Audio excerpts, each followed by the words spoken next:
समस्त प्लीज नमस्कार मुतव्यस आप देखुं जेपी ओडिया आपण समस्त को जेपी ओडिया चैनल रे स्वागत करे।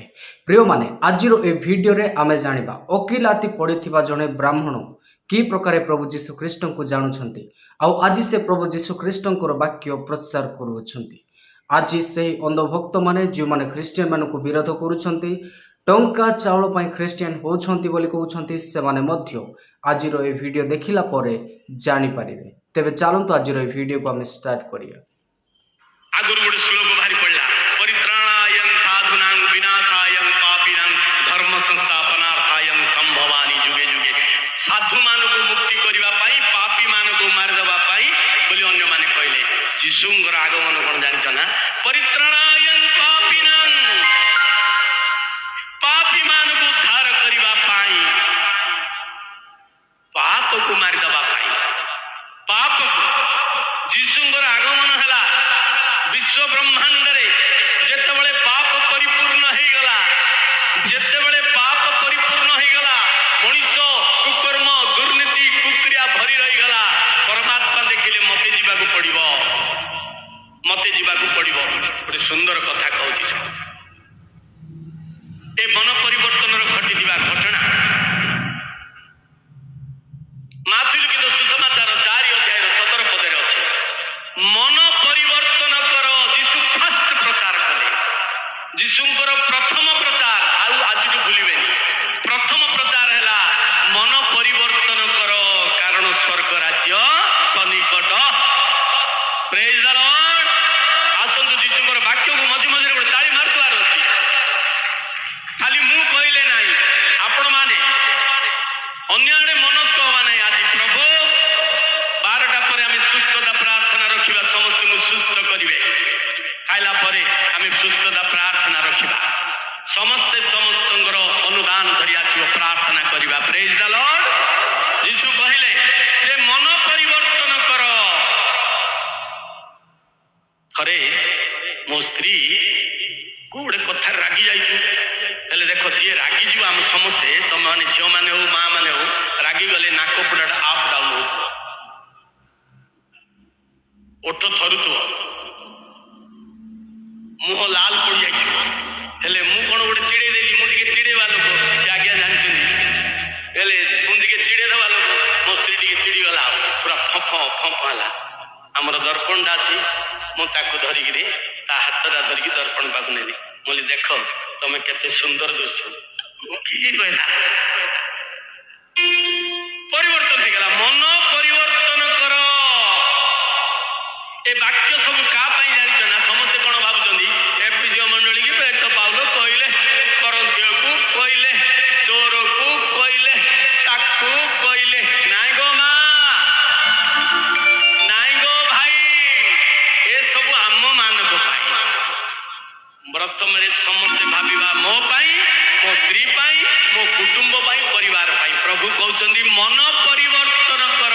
रागिच की स्वामी को रागिलाळे इंति देखुच खुशी देखिलाळे इंति देख इंति देखिलाळे स्वामी राक्षस परिदोषियो इंति देखिलाळे हीरो परिदोषियो इंति देखिलाळे माइकिना राक्षसनी परिदोषियो इंति देखिलाळे हीरोइन परिदोषियो। मन परिवर्तन कर। ए गोटे वाक्य दिन पड़े भरी अच्छी मन परिवर्तन कर।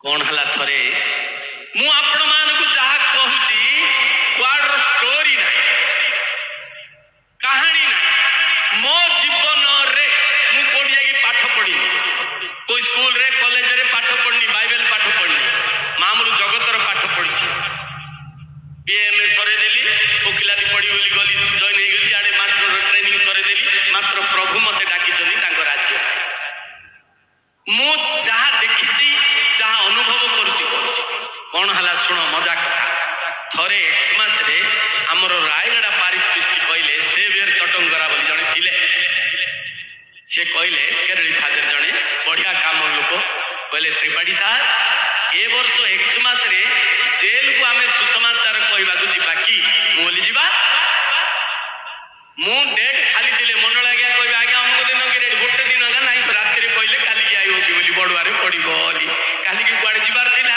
बोले आज्ञा ବର୍ତ୍ତମାନ ଆପଣମାନେ ଦେଖିପାରୁଥିବେ ଜଣେ ବ୍ରାହ୍ମଣ ଲୋକ କି ପ୍ରକାର ଭାବରେ ସେ ପ୍ରଭୁ ଯୀଶୁ ଖ୍ରୀଷ୍ଟଙ୍କୁ ପାଇଅଛନ୍ତି।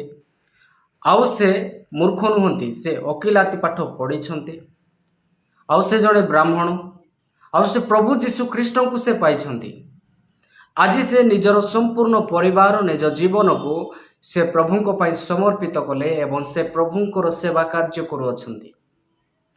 ଏହି ଭିଡ଼ିଓ ମାଧ୍ୟମରେ କହିବା ପାଇଁ ଚାହେଁ, ଯେଉଁମାନେ ଖ୍ରୀଷ୍ଟିଆନ ମାନଙ୍କୁ କୁହନ୍ତି ଗରିବ ନିରୀହ ଲୋକମାନଙ୍କୁ ପ୍ରଲୋଭନ ଦେଇ ଖ୍ରୀଷ୍ଟିଆନ କରୁଛନ୍ତି।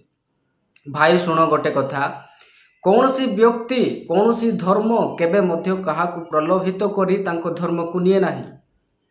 ଲୋକମାନେ ସ୍ୱ ଇଚ୍ଛାରେ ଯାଆନ୍ତି। ଆଉ ଆଜି ଏହି ବ୍ରାହ୍ମଣ ଲୋକ ଜଣେ ଓକିଲାତି ପଢ଼ିଥିବା ଲୋକ। ସେ ଅନେକ ହିନ୍ଦୁ ଧର୍ମଶାସ୍ତ୍ର ଅଧ୍ୟୟନ କରିଥିବେ, ଅନେକ ପୂଜା ପାଠ କରିଥିବେ, କିନ୍ତୁ ଆଜି ସେ ପ୍ରଭୁଙ୍କ ପାଖକୁ ଆସିଛନ୍ତି।